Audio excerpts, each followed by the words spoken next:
नमस्कार, आप देख रहे हैं हिमाचल आज तक। तो चलिए नजर डालते हैं आज की सुर्खियों पर। भाजपा के दो बागी नेताओं रामलाल मारकंडा और राकेश चौधरी के चुनावी मैदान में उतरने से लाहौल स्पीति और धर्मशाला के उपचुनाव त्रिकोणीय बन गए हैं। इन दो संतुष्ट नेताओं के चुनाव लड़ने से जहां भाजपा की मुश्किलें बढ़ गई हैं, वहीं अपना वोट बैंक बनाए रखना कांग्रेस के लिए भी चुनौती से कम नहीं है। मान मनोबल के लिए भाजपा का डैमेज कंट्रोल सिरे नहीं चढ़ सका है। अब दोनों विधानसभा क्षेत्रों में भाजपा के लिए भीतरघात बड़ा खतरा बन गया है। उपचुनाव के लिए बागियों को जिम्मेवार ठहराकर कांग्रेस सरकार 10 में से पूरी की 6 गारंटियों को सीढ़ी बना जीत तलाश रही है। लाहौल स्पीति और धर्मशाला के उपचुनाव में तीन प्रत्याशियों के आमने सामने होने से मुकाबला दिलचस्प बन गया है। वर्तमान में हिमाचल की 62 सदस्यों की विधानसभा में कांग्रेस के 34 और भाजपा के 25 विधायक हैं।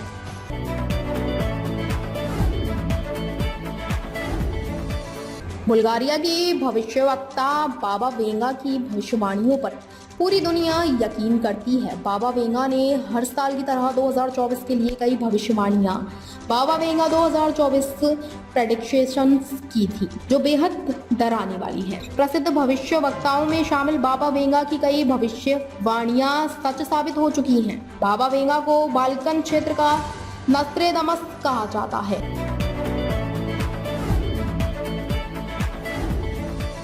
आप सांसद स्वाति मालीवाल मारपीट मामले पर दिल्ली की मंत्री आतिशी ने कहा कि स्वाति मालीवाल पर एंटी करप्शन ब्यूरो का एक भर्ती घोटाले का मामला चल रहा है।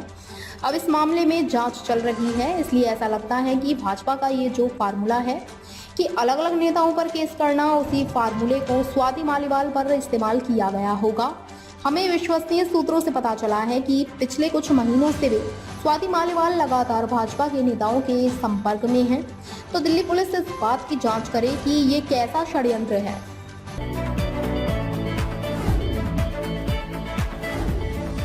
हरियाणा के नूंह में कुंडली मानेसर पलवल एक्सप्रेसवे पर शुक्रवार देर रात करीब 1:30 पर भीषण हादसा हुआ।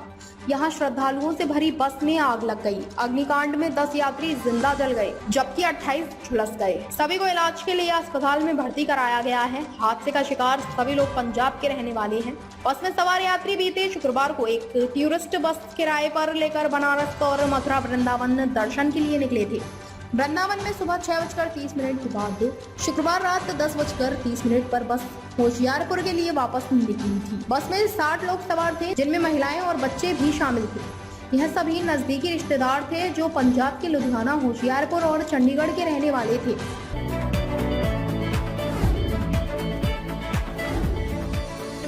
मुंबई इंडियंस के सलामी बल्लेबाज रोहित शर्मा ने लखनऊ सुपर जायंट्स के खिलाफ शानदार अर्धशतकीय पारी खेली और सीजन का समापन बेहतरीन पारी के साथ किया। रोहित पिछले कुछ मैचों से रन बनाने के लिए संघर्ष कर रहे थे, जो भारतीय टीम के लिए भी चिंता की बात हो गई थी, क्योंकि भारत को आईपीएल के मौजूदा सीजन के बाद अमेरिका और वेस्ट इंडीज में रोहित की कप्तानी में T20 विश्व कप में हिस्सा लेना है।